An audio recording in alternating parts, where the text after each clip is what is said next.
ازيكم حبايبي؟ عاملين ايه؟ يا رب تكونوا بخير. النهارده فيديو جديد معاكم. النهارده طبعا الجمعه، قايمين بدري. طبعا كانت الصلاه لسه ما بدأتش. قلنا اول حاجه بنعملها بنفتح الشبابيك والبلكونات كده، بنهوي البيت زي ما انتم شايفين كده، طبعا قبل ما نبدأ الصلاه.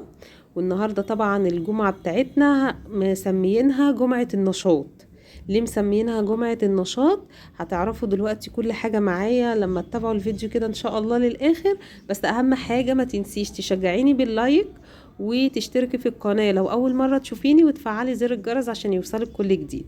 زي ما انت شايفة كده انا فتحت طبعا الشبابيك بقى كده والبلكونات، ودخلنا طبعا ايه، صلينا. ولما خلصنا الصلاة دخلنا بقى ايه زي ما انتوا هتشوفوا دلوقتي على المطبخ على طول. دخلتي هتعملي ايه في المطبخ يا ايمي؟ هعمل طبعا النهارده التنظيف العميق للمطبخ. طبعا شهر رمضان قرب، كل سنه وانتم طيبين جميعا كده، ويعود علينا الايام ان شاء الله بخير. طبعا زي ما انتم شايفين كده المنظر. واحنا انتوا عارفين كمان ان رمضان السنه دي جاي برضو في الدراسه وامتحانات كمان، فطبعا مش هينفع ان احنا نكركب البيت مره واحده، او نعمل كل حاجة مرة واحدة. فاحنا ايه، قلنا كده ايه، نعمله حاجة حاجة. يعني انا بدأت بالمطبخ لان المطبخ دوت نضفناه تنظيف عميق وراق، خلاص بحس ان الشقة كلها ايه نضفت. فزي ما انتوا شايفين اول حاجة بدأت بيها المطبخ اهو كده. بصوا المنظر ده كده المطبخ قبل ما اعمل فيه اي حاجة ولا احط ايدي فيه. هنصبن طبعا كل حاجة، بس ايه اول حاجة هنعملها، هنعمل خلطة كده. الخلطة دي هصبن بيها الحيطان السيراميك بتاع المطبخ، وهصبن بيها كل حاجة. بصوا بقى الخلطة دي عبارة عن ايه. شايفين اللي هي علبة اللهلوبة دي اللي بتتباع في ماي واي؟ دي حلوة جدا، انا بحبها جدا، وبالذات ريحة اللافندر فيها حلوة قوي. بحط كده كمية منها كده في بولة كده زي ما انتوا شايفين كده. وبعد كده بحط عليها مية دافية عشان تدوب معايا بسرعة. بتدي ريحة حلوة وبتدي رغوة وبتنضف الحاجة زي ما انتوا شايفين كده. هوت انا بدوبها كده في مية دافية، هتلاقيها تفك معاكي وتدوب بسرعة. وبعد كده ممكن تضيفي عليها بقى كلوريكس الوان، تضيفي عليها كلور.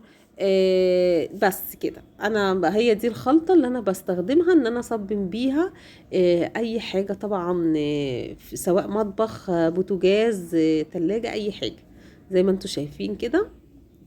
طبعا انا ضفت عليها ايه شوية كلور كده وقلبتها. هبدأ بقى ايه استخدم الخلطة دي زي ما قلت لكم.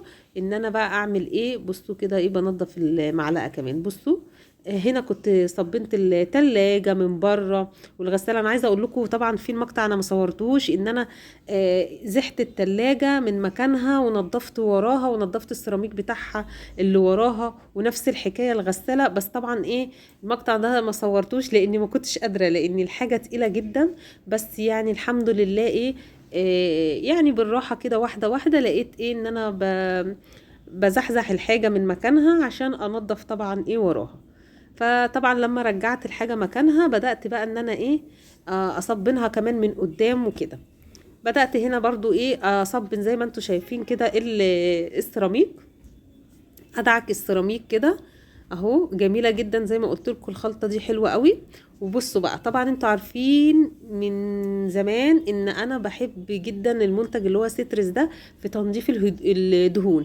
اي حاجه فيها دهون صعبه جدا بحب هو سيترس، بيجيب معايا من الاخر. فطبعا انا عندي هنا الدواليب اللي من فوق جميله جدا وسهله ان هي نضفتها بالخلطه اللي انا عملتها معاكم. انما الدواليب اللي تحت دي اللي هي بتبقى قريبه من البوتاجاز طبعا، وانتوا عارفين الدهون والكلام ده، فبتبقى برش عليها سيترس زي ما انتوا شايفين كده. بصوا رشيت عليها سيترس وسبته يا دوبك شويه. فعملت حاجه تانية. وبعد كده مسكت طبعا بليفه كده يا دوبك مشيت عليها، بقى زي الفل وبيلمع كده، بقى نضيف جدا. طبعا انت لو خايفة على دولابك ومش عايزة ان انت طبعا تحطي عليه مواد زي كده، ممكن اللي هي الخلطة اللي احنا عملناها مع بعض هي ايه تستخدميها برضو بتبقى جميلة.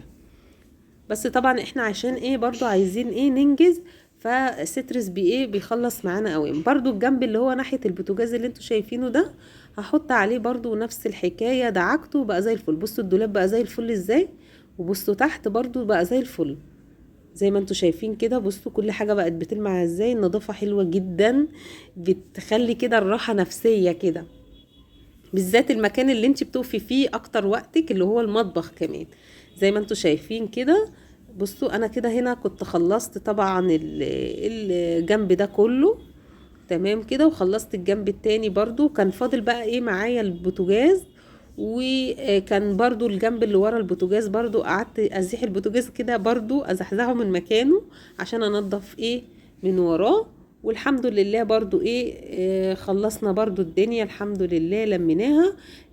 عايزه اقول لكم يعني هو ما خدش وقت اللي هو كتير قوي، بس يعني الحمد لله خلصناه اهو. طبعا زي ما انتوا شايفين بصوا كده دي كل المواعين دي مغسوله يا جماعه، بس هي بقى ايه سايباها بتصفي كده مع نفسها، قلت عشان ابقى ارصها. وبصوا كل حاجه، وشلت المشايه قلت عشان اغسلها، وكل حاجه طبعا كده ايه اتغسلت ونضفت وكل حاجه رجعت مكانها طبعا، الا المواعين بقى هرصها بقى رصه حلوه.